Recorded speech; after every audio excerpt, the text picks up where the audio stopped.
আগমনের পর থেকে বাংলাদেশের ঘরোয়া ফুটবলে একচ্ছত্র আধিপত্য বসুন্ধরা কিংসের। দেশের ফুটবলের সর্বোচ্চ স্তরে যাত্রালগ্ন থেকে দলটির কোচের দায়িত্বে ছিলেন স্প্যানিশ অস্কার ব্রুজন। তার অধীনে 5টি লিগ শিরোপা জয় করে ক্লাবটি। একই সঙ্গে জেতান 2টি ফেডারেশন কাপ এবং 1টি স্বাধীনতা কাপের শিরোপা। তবে অস্কার ব্রুজন এএফসি কাপে প্রত্যাশা মেটাতে পারেননি। তার অধীনে 3টি পূর্ণাঙ্গ আসরে খেলে একবার হতে পারেনি গ্রুপ চ্যাম্পিয়ন। অস্কারের সঙ্গে সম্পর্ক ছিন্ন করে গত মৌসুমে ভ্যালেরিও তিতাকে নিয়োগ দেয় তারা। রোমানিয়ান এই কোচের অধীনে ঘরোয়া 2 আসর চ্যালেঞ্জ কাপ ও ফেডারেশন কাপ জিতলেও হাতছাড়া হয় লিগ শিরোপা। এএফসি চ্যালেঞ্জ লিগও সব ম্যাচে হেরে বিদায় নেয় তলানিতে থেকে। এরপর ভ্যালেরিও তিতার সঙ্গে সম্পর্ক ছিন্ন হয়। এবার নতুন মৌসুমে ব্রাজিলিয়ান সার্জিও ফারিয়াসকে নিয়োগ দেওয়া চূড়ান্ত হয়, তবে শেষ মুহূর্তে তিনি যোগ দেন ইরাকের একটি ক্লাবে। এরপর 2 সহকারী কোচের অধীনে এএফসি চ্যালেঞ্জ লিগের প্লে অফে খেলে ক্লাবটি। নতুন মৌসুম শুরুর আগে এবার নতুন কোচ নিয়োগ দিয়েছে বসুন্ধরা কিংস। ইউরোপ থেকে বেরিয়ে এবার তাদের আস্থা লাতিন কোচের ওপর। বসুন্ধরা কিংসের নতুন coach high profile Argentine Mario Gomez. 68 বছর বয়সী এই কোচের কোচিং ক্যারিয়ার বেশ সমৃদ্ধ। খেলোয়াড়ী জীবনে তিনি ছিলেন একজন ডিফেন্ডার। 1982 এবং 1984 সালে ফেরো ওয়েস্তে ক্লাবের হয়ে আর্জেন্টিনার লিগ জেতেন তিনি। স্বদেশী হেক্টর কুপারের সহকারী হিসেবে 1995 সালে কোচিং ক্যারিয়ার শুরু করেন মারিও গোমেজ। আর্জেন্টাইন লিগে সিএ লানুস ক্লাবে কোচিং শুরু করেন তিনি। পরবর্তীতে কুপারের সঙ্গে তিনি স্পেনের মায়োর্কা, ভ্যালেন্সিয়া এবং ইতালির ইন্টার মিলানে কাজ করেছেন। 1999 থেকে 2003 সাল পর্যন্ত স্প্যানিশ লা লিগা ও ইতালিয়ান সিরিয়াতে কাজ করেন তিনি, যেখানে তিনি রোনালদো নাজারিও, স্যামুয়েল ইতো, জাভিয়ার জানেত্তি, হার্নান ক্রেসপোর মতো তারকা খেলোয়াড়দের সঙ্গে কাজ করেছেন, যা তাকে হেড কোচের ভূমিকায় অবতীর্ণ করতে বড় ভূমিকা রাখে। 2005 সালে হেড কোচের ভূমিকায় জিমনেসিয়া ক্লাবকে আর্জেন্টিনার প্রিমিয়ার ডিভিশনে উন্নীত করেন তিনি।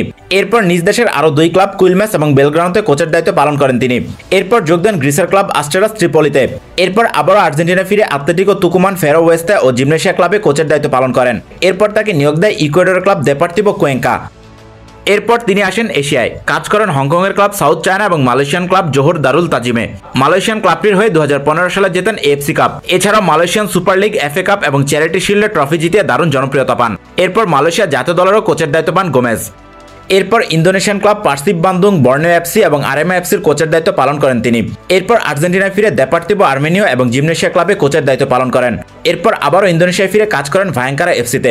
সবশেষ 2024 সালে কাজ করেন আর্জেন্টিনার সেকেন্ড টায়ার ক্লাব সিএ টলারেসে। এবার তিনি আবারও ফিরছেন এশিয়ায়, আর তার নতুন গন্তব্য বাংলাদেশের বসুন্ধরা কিংস। অভিজ্ঞ এই কোচের প্লেইং স্টাইল বেশ বৈচিত্র্যময়। মূলত দলের শক্তির জায়গাগুলো কাজে লাগাতে সিদ্ধহস্ত তিনি। লাতিন ছন্দে পাসিং ফুটবল খেলে ম্যাচের নিয়ন্ত্রণ রাখার চেষ্টা থাকে তার। একই সঙ্গে মাঝমাঠ এবং উইং ব্যবহার করে প্রতিপক্ষকে চাপে ফেলতে চান তিনি। সাধারণত তিনি 4-4-2 ফরমেশন ব্যবহার করে থাকেন, তবে বসুন্ধরা কিংসের স্কোয়াড অনুযায়ী খুব সম্ভবত তাকে 4-3-3 ফরমেশন ব্যবহার করতে দেখা যাবে। ইতিমধ্যে এএফসি চ্যালেঞ্জ লিগের গ্রুপ পর্বে খেলা নিশ্চিত করেছে বসুন্ধরা কিংস। আগামী অক্টোবরে মাঠে গড়াবে গ্রুপ পর্বের ম্যাচগুলো। তার আগে 12 সেপ্টেম্বর থেকে শুরু হবে ঘরোয়া ফুটবলের মৌসুম। বাংলাদেশ প্রিমিয়ার লিগ এবং ফেডারেশন কাপ সহ এই মৌসুমে রয়েছে 5টি ঘরোয়া টুর্নামেন্ট। গত মৌসুমে ঘরোয়া ফুটবলে 2 শিরোপা জিতলেও লিগ শিরোপা জিততে পারেনি ক্লাবটি।